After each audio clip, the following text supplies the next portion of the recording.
today's video ay tuturuan ko naman po kayo kung paano ipi-pre yung remove background sa CapCut. So bago po tayo magsimula ay paki-follow naman at paki-share na rin sa video na to para marami ang makikita. So ano pang hinihintay nyo? Tara, let's go! Punta ka muna sa Chrome. Tapos i-search mo yung CapCut old version. Pinutin mo yan. Tapos pindutin mo yung APK Pure.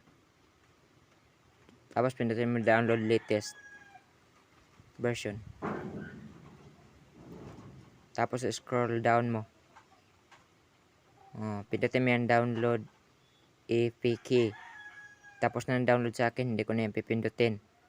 Tingnan natin. Tingnan natin kung naka-pro pa ba. Diba? Wala na naka-pro. Naka-pre na siya. Diba? Ganyan lang guys. Huwag niyong kalimutan i-share tong video na to para maraming makakita.